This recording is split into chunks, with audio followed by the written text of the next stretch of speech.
Você olhou para uma foto. Pode ter sido no celular, rolando sem intenção. Pode ter sido numa rede social, num daqueles lembretes automáticos que aparecem sem avisar. Você de alguns anos atrás. Num evento de trabalho, talvez. Ou numa foto comum, sem ocasião especial. E você parou. Não por causa da imagem em si. Por causa de algo que você reconheceu nela e que não consegue mais encontrar quando se olha no espelho hoje. Uma leveza, uma presença. Uma forma de ocupar o espaço que parecia natural, sem custo, sem esforço. Você se lembra de como era falar numa reunião sem ensaiar cada palavra antes. De como era propor uma ideia sem já estar, ao mesmo tempo, construindo a defesa contra todas as formas em que poderia estar errada. De como era terminar um dia de trabalho sem fazer o inventário mental de tudo que poderia ter ido melhor. Você não consegue nomear quando essa pessoa foi embora. Não houve um momento específico. Não houve uma crise que você possa apontar como o ponto de virada. Ela foi sendo substituída tão gradualmente que você só percebeu a troca quando a distância ficou grande o suficiente para ser visível numa foto. Isso não foi envelhecimento. Não foi maturidade. Não foi você aprendendo a ser mais realista sobre si mesma. Foi erosão, lenta, sistemática, quase imperceptível de dentro. E ela tem causa, e a causa tem endereço. Você já olhou para uma versão mais antiga de você e não reconheceu a confiança que tinha? Me conta nos comentários. Deixa eu explicar por que a erosão gradual é mais devastadora do que o ataque direto. Se alguém chegasse no seu primeiro dia de trabalho e dissesse você não é boa o suficiente, você teria uma reação clara. Teria indignação. Teria defesa. Teria a clareza de que aquilo não era verdade e que aquela pessoa estava errada. A erosão gradual não dá essa clareza, porque ela não chega como ataque. Chega como ajuste, como desenvolvimento, como feedback que você, sendo uma profissional séria e comprometida com o crescimento, deveria receber com abertura. O primeiro ajuste parece razoável, o segundo também. O 10º começa a aparecer um padrão, mas você ainda não tem certeza. O 30º já está instalado como verdade sobre quem você é. E em nenhum momento houve um evento claro o suficiente para você dizer: aqui foi onde me machucaram. Porque cada evento isolado tinha uma justificativa, tinha um contexto, tinha uma forma que parecia profissional e até bem intencionada. É a acumulação que faz o dano, e a acumulação é invisível no dia a dia, porque cada dia parece apenas mais um dia. Você consegue identificar o ponto em que o que parecia feedback começou a parecer outra coisa? Agora preciso descrever as fases, porque o processo tem uma estrutura que, quando você a vê, reconhece. A primeira fase é a chegada. Você entrou naquele ambiente com uma autoestima que veio de algum lugar real, de conquistas anteriores, de relações onde você foi vista, de uma história profissional que construiu evidências de que você era capaz. A segunda fase é o primeiro ajuste. Algo acontece que não encaixa com a imagem que você tem de si mesma. Um feedback que surpreende. Uma reação do ambiente que não esperava. E você, sendo quem você é, absorve, considera, ajusta. A terceira fase é a calibração pelo ambiente. Você começa a usar o ambiente como termômetro da sua adequação. Se ele responde bem, você está bem. Se ele responde mal, há algo que precisa ser corrigido. A referência interna começa a ser substituída pela referência externa. A quarta fase é a antecipação. Você começa a se ver pelos olhos do ambiente antes de agir. Filtra o que diz, o que propõe, o que demonstra, não para manipular, para sobreviver, para reduzir a exposição à crítica que aprendeu a antecipar. E a quinta fase, a mais silenciosa de todas, é a internalização. Você já não precisa do ambiente para se criticar. A voz interna aprendeu o vocabulário, faz o trabalho sozinha. E você nem percebe que a voz que soa como sua não é sua. Em qual dessas fases você se reconhece agora? Existe algo que acontece num ponto específico desse processo que raramente é nomeado e que é responsável por tornar a erosão especialmente difícil de identificar.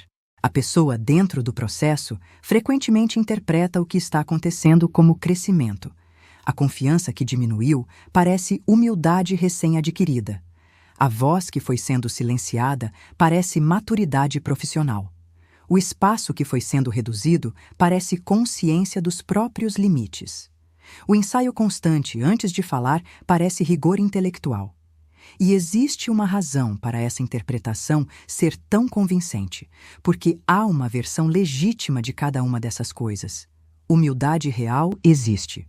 Maturidade profissional real existe. Consciência de limites real existe. O problema é que no contexto da erosão, o que parece desenvolvimento é adaptação.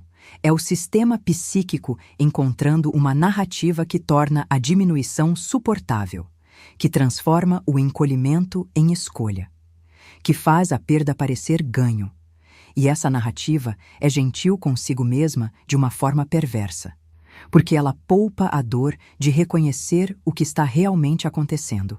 Mas ao fazer isso, ela também impede o reconhecimento que seria necessário para mudar. Você já interpretou algo que era erosão como crescimento? O que te fez começar a questionar essa interpretação? Vou te contar algo sobre como eu reconheci esse processo em mim mesma. E por que demorou o quanto demorou.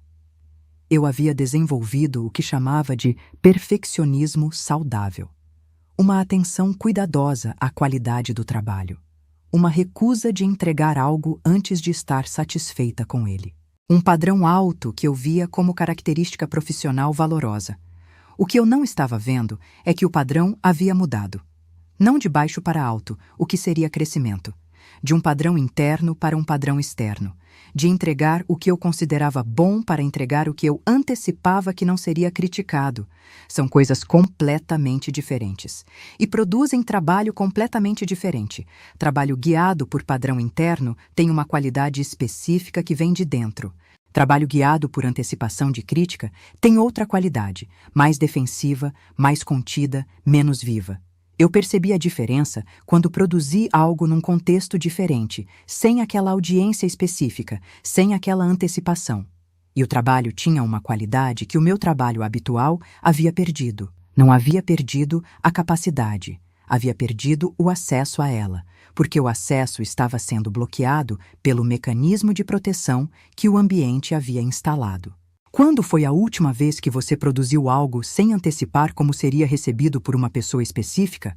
Preciso falar sobre 2 mecanismos específicos que ambientes narcisistas usam para eroder a autoestima sem deixar evidências óbvias. O primeiro é o padrão que nunca é atingido.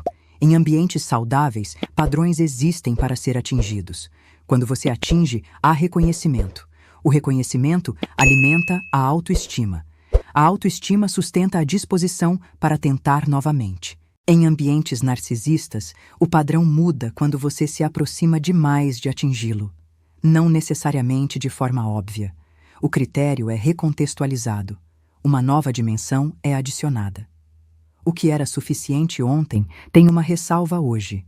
E você, que se importa genuinamente com a qualidade do trabalho, interpreta isso como um padrão alto a ser alcançado. Trabalha mais. Tenta mais, e continua não chegando lá.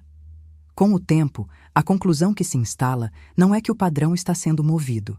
É que você não é suficientemente boa para atingi-lo. O segundo mecanismo é a comparação sistemática, não a comparação aberta e cruel, a comparação sutil e constante. O colega que é mencionado como referência exatamente nas suas áreas de força. O projeto de outro departamento citado quando o seu projeto está sendo avaliado.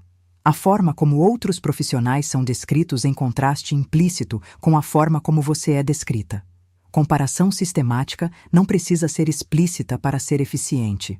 E que está exatamente como deveria estar. Nesses momentos você reconhece, não com drama, com aquela familiaridade quieta de reencontrar algo que pensou ter perdido. Não estava perdido. Estava esperando que o ambiente fosse seguro o suficiente para aparecer. O que você sente quando pensa em quem era antes desse processo começar? O que você mais sente falta? Se você chegou até aqui reconhecendo o processo, reconhecendo as fases, reconhecendo os sinais, eu quero te oferecer uma distinção que considero a mais importante de tudo que eu disse hoje. existe uma diferença fundamental entre autoestima que foi trabalhada e autoestima que foi destruída.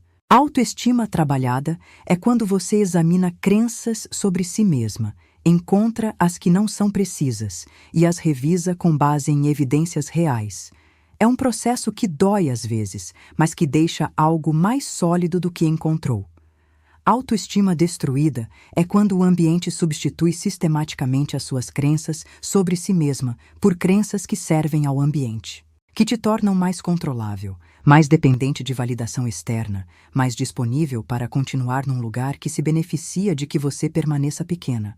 As duas podem parecer iguais de dentro, as duas envolvem questionamento de si mesma, as duas resultam numa visão mais modesta do próprio valor. Mas têm origens completamente diferentes e consequências completamente diferentes, e a forma de distinguir não é examinar o conteúdo das crenças, é examinar o processo. Você chegou a essa visão de si mesma através de reflexão genuína baseada em evidências reais? Ou ela foi sendo instalada gradualmente por um ambiente que se beneficiava de que você acreditasse nela? O que foi destruído por um processo pode ser reconstruído por outro. Não da mesma forma, não no mesmo tempo, mas pode. A pessoa da foto ainda existe, não idêntica, não ingênua da forma que talvez fosse, mas com a confiança intacta, com o direito de ocupar espaço intacto, com a capacidade de existir profissionalmente sem precisar de validação constante para se sentir suficiente. Ela está esperando. E o caminho de volta começa quando você para de confundir o que foi instalado em você com o que sempre foi seu. Se esse vídeo nomeou algo que você estava sentindo, mas não conseguia articular, deixa nos comentários. Cuida de você. A confiança que você tinha era real. E ela não foi embora. Foi escondida. E escondido não é o mesmo que perdido.